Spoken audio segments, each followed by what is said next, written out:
आज हम all India बार exam के लिए बहुत ही महत्वपूर्ण के ऐतिहासिक केस लॉ का स्टडी करेंगे जो बार बार परीक्षाओं में पूछे जाते हैं। हम ऐसे जजमेंट जो सुप्रीम कोर्ट के उनका अध्ययन करेंगे।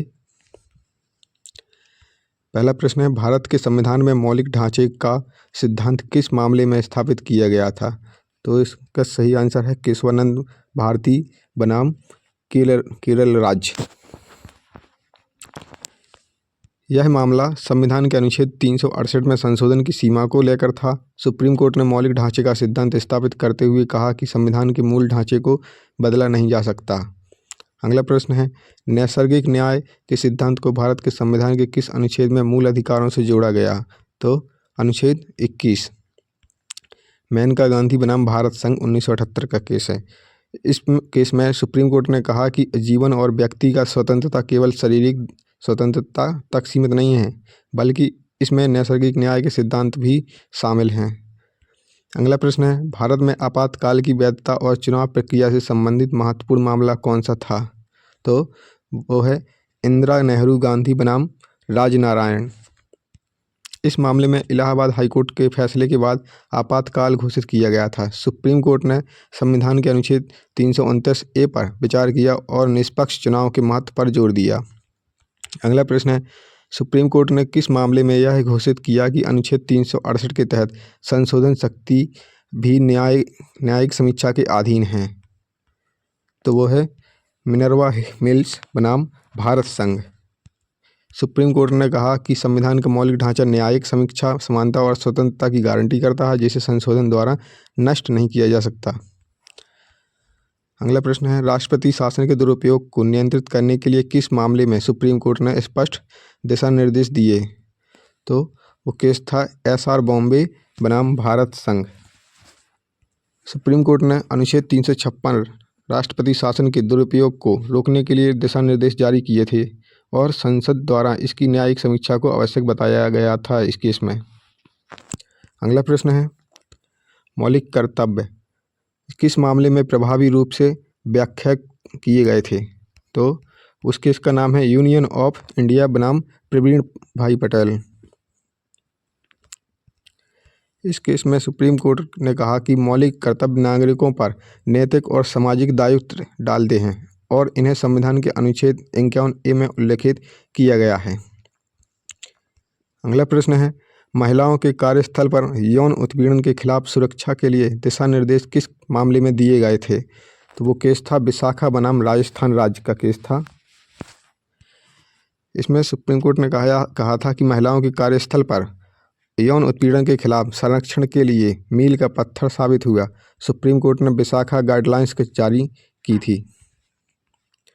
अगला प्रश्न है, सुप्रीम कोर्ट ने किस मामले में यह घोषित किया कि संसद मौलिक अधिकारों में संशोधन नहीं कर सकती है? तो इस केस का नाम था गोलकनाथ बनाम पंजाब राज्य। इसमें सुप्रीम कोर्ट ने कहा कि मौलिक अधिकार संविधान की आत्मा है और संसद को इन अधिकारों को संशोधित करने की अनुमति नहीं दी जा सकती। हालांकि इस फैसले को बाद में केशवानंद भारती मामले में संशोधित किया गया। अगला प्रश्न है, भारत में आरक्षण की नीति का पहला संवैधानिक परीक्षण किस मामले में हुआ? तो वो था चंपकम दोरीराजन बनाम तमिलनाडु का केस था, ऑप्शन ए। इस केस में अनुच्छेद 15 और 16 में वर्णीय समानता के अधिकार से संबंधित था। इस केस के बाद संविधान में पहला संशोधन किया गया जिसमें अनुच्छेद 15 क्लोज 4 जोड़ा गया था। अगला प्रश्न है, अनुच्छेद 370 को हटाने के संदर्भ में संविधान सभा और राष्ट्रपति की शक्तियों का परीक्षण किस मामले में किया गया? तो वो था जम्मू कश्मीर पुनर्गठन मामला।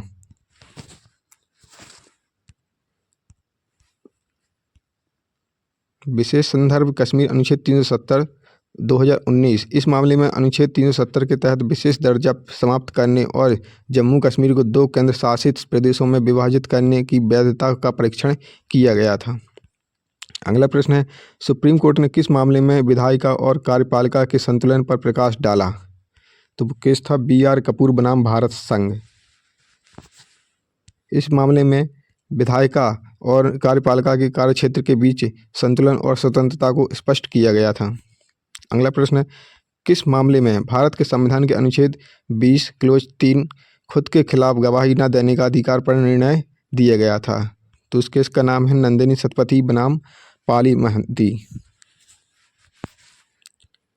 सुप्रीम कोर्ट ने इस केस में स्पष्ट किया था कि किसी व्यक्ति को खुद के खिलाफ गवाही देने के लिए बाध्य नहीं किया जा सकता है।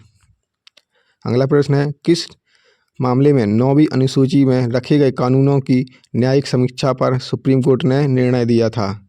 तो वो केस था IR कोहले बनाम भारत संघ। सुप्रीम कोर्ट ने कहा कि 9वीं अनुसूची में रखे गए कानून भी संविधान के मौलिक ढांचे का उल्लंघन करने पर अमान्य घोषित किए जा सकते हैं। अगला प्रश्न है, दोषी ठहराए गए सांसदों और विधायकों को तुरंत आयोग ठहराने का प्रावधान किस मामले में किया गया था?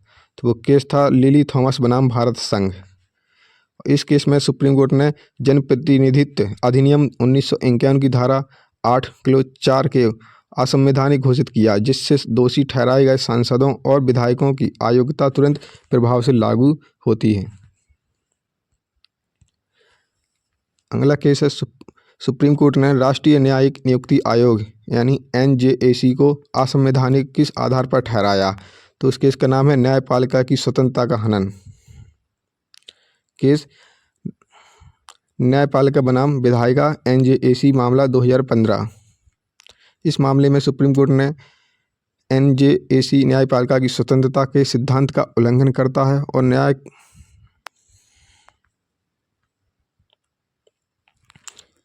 अगला प्रश्न है, सुप्रीम कोर्ट ने राष्ट्रीय न्यायिक नियुक्ति आयोग NJAC को असंवैधानिक किस आधार पर ठहराया था?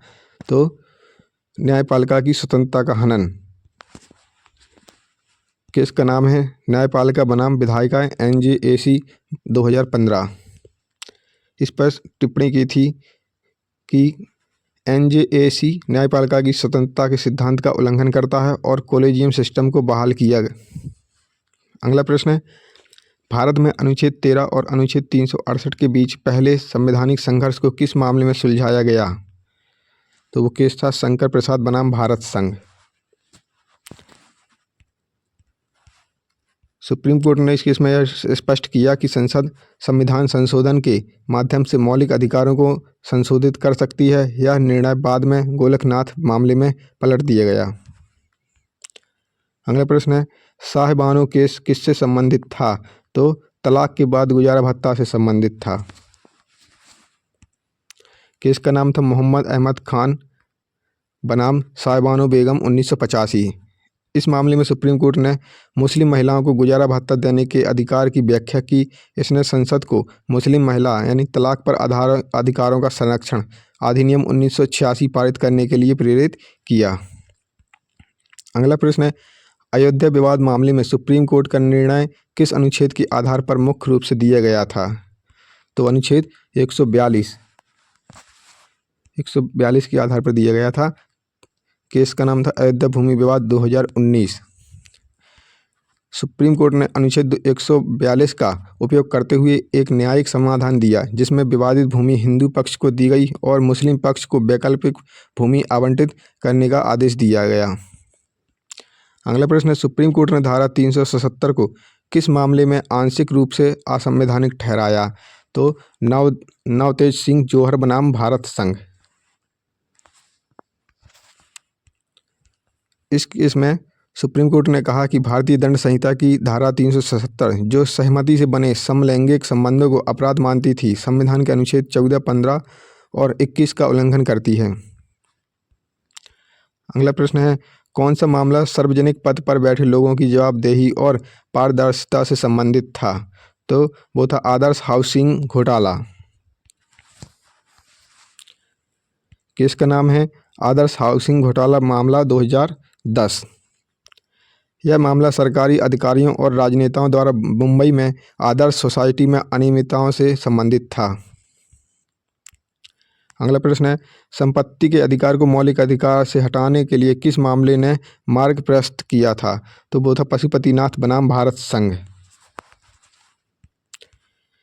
इस केस के बाद 44वें संशोधन द्वारा संपत्ति का अधिकार अनुच्छेद 31 मौलिक अधिकारों की सूची से हटा दिया गया और इसे संवैधानिक अधिकार यानी अनुच्छेद 300A बना दिया गया।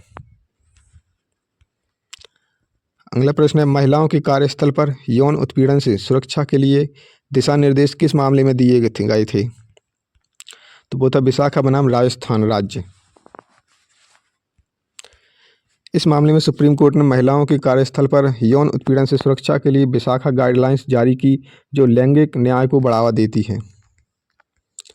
अगला प्रश्न है, शैक्षिक संस्थानों में अल्पसंख्यकों के अधिकार से संबंधित मामला कौन सा था? तो वह TMA पाई फाउंडेशन बनाम भारत संघ मामला। इस केस में सुप्रीम कोर्ट ने अनुच्छेद 30 के तहत अल्पसंख्यकों के अधिकारों की व्याख्या की और स्पष्ट किया कि वे अपने शैक्षिक संस्थान स्थापित और प्रबंधित कर सकते हैं। अगला प्रश्न है, डेटा संरक्षण और निजता के अधिकार पर किस हालिया मामले ने ध्यान आकर्षित किया है? तो जो केस है वो है KS पुत्तुस्वामी बनाम भारत संघ। सुप्रीम कोर्ट ने इस मामले में निजता के अधिकार को मौलिक अधिकार घोषित किया, जो अनुच्छेद 21 के तहत आता है। अगला प्रश्न है, आरक्षण की अधिकतम सीमा 50% तय करने का प्रावधान किस मामले में किया गया? तो केस का नाम था भारत संघ बनाम बालाजी। इस केस में सुप्रीम कोर्ट ने कहा कि आरक्षण 50% से अधिक नहीं होना चाहिए, ताकि समानता का अधिकार अनुच्छेद 14 सुरक्षित रहे। अगला प्रश्न है, मंडल आयोग की सिफारिशों की वैधता किस मामले में तय की गई? तो इस केस का नाम है इंदिरा साहनी बनाम भारत संघ।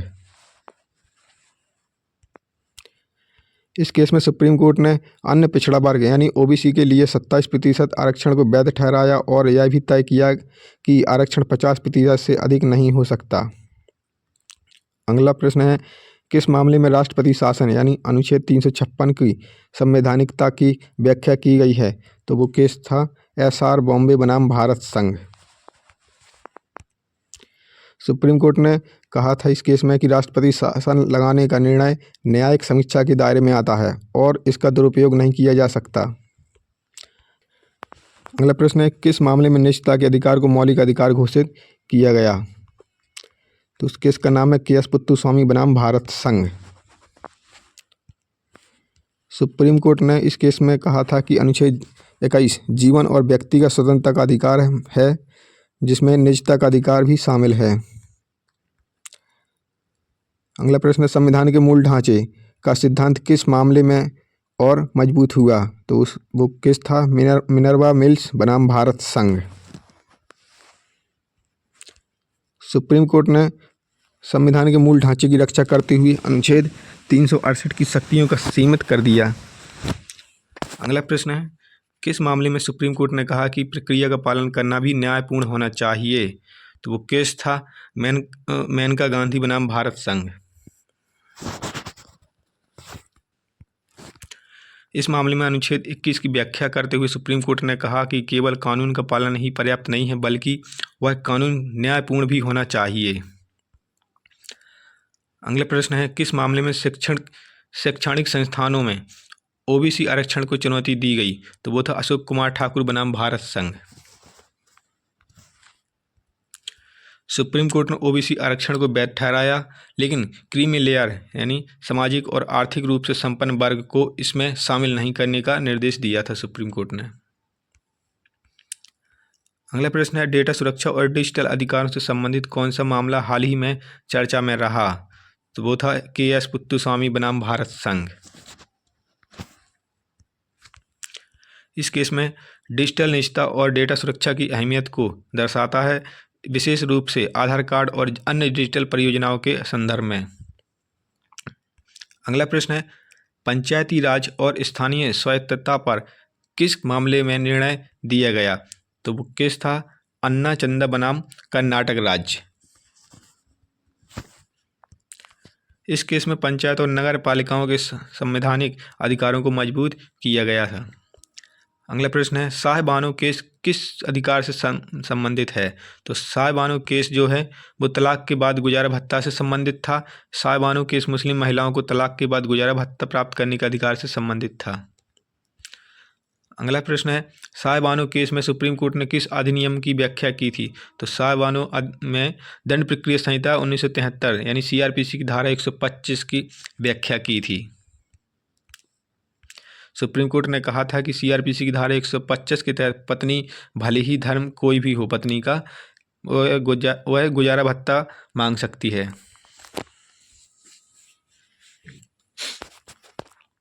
शाहबानो केस के बाद किस अधिनियम को पारित किया गया? तो उसका नाम है मुस्लिम महिला तलाक पर अधिकारों का संरक्षण अधिनियम 1986।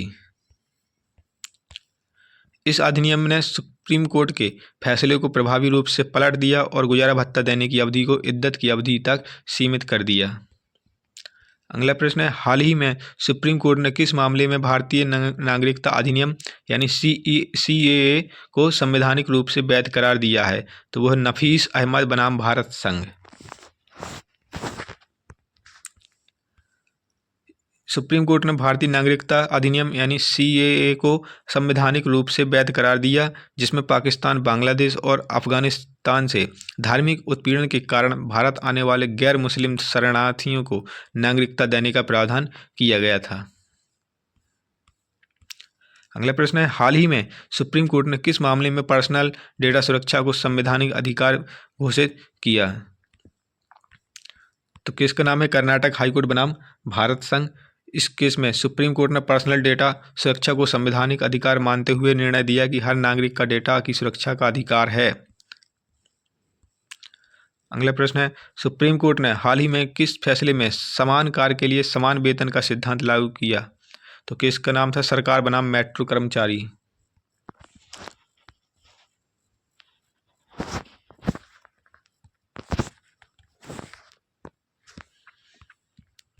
इस केस में सुप्रीम कोर्ट ने मेट्रो कर्मचारियों के लिए समान कार्य के लिए समान वेतन का सिद्धांत लागू किया, जिससे कार्यस्थल पर समानता और न्याय सुनिश्चित किया गया। अगला प्रश्न, सुप्रीम कोर्ट ने हाल ही में किस मामले में मूल अधिकारों के तहत कर्तव्यों के उल्लंघन पर निर्णय दिया था? तो केस का नाम है शैलजा शर्मा बनाम भारत संघ। इस केस में सुप्रीम कोर्ट ने यह निर्णय दिया था कि मूल अधिकारों के उल्लंघन की स्थिति में कर्तव्यों का पालन नहीं किया जा सकता है। अगला प्रश्न है, हाल ही में सुप्रीम कोर्ट ने किस मामले में समानता का अधिकार को संबोधित किया? केस का नाम था बबीता कुमारी बनाम भारत संघ। इस मामले में सुप्रीम कोर्ट ने समानता के अधिकारों को विस्तृत रूप से संबोधित किया, जिसमें महिलाओं और अल्पसंख्यकों को समान अवसर प्रदान करने की बात की गई थी। अगला प्रश्न, सुप्रीम कोर्ट ने हाल ही में निर्णायक फैसले में संविधान के किस अनुच्छेद को चुनौती देने वाली याचिका को खारिज कर दिया? अनुच्छेद 13। सुप्रीम कोर्ट ने संविधान के अनुच्छेद 13 को चुनौती देने वाली याचिका को खारिज किया, जिसमें कहा गया था कि यह नियमों का उल्लंघन करता है। अगला प्रश्न, हाल ही में सुप्रीम कोर्ट ने किस मामले में अवधि में सुधार के तहत समय सीमा तय की? तो वो था सिद्धार्थ कुमार बनाम भारत संघ। सुप्रीम कोर्ट ने इस मामले की लंबित अवधि में सुधार करते हुए फैसला दिया कि मामले को समय सीमा के भीतर निपटाया जाए। सुप्रीम कोर्ट ने हाल ही में किस मामले में भ्रष्टाचार के आरोपों पर निष्पक्ष जांच का निर्देश दिया था? तो वो केस था संजय कुमार बनाम भारत संघ। सुप्रीम कोर्ट ने भ्रष्टाचार के मामलों पर निष्पक्ष जांच सुनिश्चित करने के लिए केंद्रीय जांच ब्यूरो यानी CBI को दिशा निर्देश जारी किए थे इस केस में। अगला प्रश्न है, सुप्रीम कोर्ट ने हाल ही में किस मामले में संवैधानिक अधिकारों का प्राथमिकता देने के बारे में निर्णय लिया था? तो केस का नाम था के कृष्णन बनाम भारत संघ। इस केस में सुप्रीम कोर्ट ने संवैधानिक अधिकारों के संरक्षण को प्राथमिकता देने और उनके उल्लंघन की स्थिति में उचित कदम उठाने के लिए निर्देश दिए थे। अगला प्रश्न है, सुप्रीम कोर्ट ने हाल ही में महिलाओं के अधिकारों पर आधारित किस जजमेंट पर निर्णय दिया है? तो केस का नाम था सीमा अग्रवाल बनाम भारत संघ। इस केस में सुप्रीम कोर्ट ने महिलाओं के अधिकारों की सुरक्षा के लिए एक ऐतिहासिक निर्णय लिया, जिसमें कार्यस्थल पर महिलाओं के उत्पीड़न से संबंधित कानूनों को कड़ा किया गया। सायरा बानो बनाम भारत संघ 2017 का मुख्य मुद्दा क्या था? तो 3 तलाक यानी तलाक ए बिद्दत की वैधता। इस केस में सुप्रीम कोर्ट ने 3 तलाक को असंवैधानिक घोषित करते हुए कहा कि यह अनुच्छेद 14 यानी समानता का अधिकार और अनुच्छेद 21 जीवन का अधिकार का उल्लंघन करता है। अगला प्रश्न है, सायरा बानो बनाम भारत संघ मामले में किस अनुच्छेद के तहत 3 तलाक को चुनौती दी गई? तो अनुच्छेद 14, 15 और 21 के तहत। 3 तलाक को संविधान के अनुच्छेद 14 यानी समानता, अनुच्छेद 15 भेदभाव का निषेध और अनुच्छेद 21 यानी जीवन और स्वतंत्रता का अधिकार के खिलाफ पाया गया। अगला प्रश्न है, सायरा बानो बनाम भारत संघ मामले का निर्णय कितने जजों की पीठ ने दिया था? तो 5 जजों की पीठ ने दिया था। सुप्रीम कोर्ट की 5 जजों की संविधान पीठ ने 3-2 के बहुमत से यह निर्णय दिया था। अंतिम प्रश्न है, नालसा बनाम भारत संघ 2014 के इस केस में सर्वोच्च न्यायालय ने किस समुदाय को 1/3 जेंडर के रूप में मान्यता दी थी? तो वो है ट्रांसजेंडर समुदाय। सुप्रीम कोर्ट ने ट्रांसजेंडर समुदाय को तीसरे जेंडर के रूप में मान्यता दी और उनके अधिकारों की सुरक्षा की। अगला प्रश्न है, हुसैनारा खातून बनाम बिहार राज्य का मामला किस विषय से संबंधित है? तो वो है निःशुल्क कानूनी सहायता से संबंधित। अगर आपने हमारे चैनल को सब्सक्राइब नहीं किया तो हमारे चैनल को सब्सक्राइब जरूर करें। मिलते हैं अगली वीडियो में।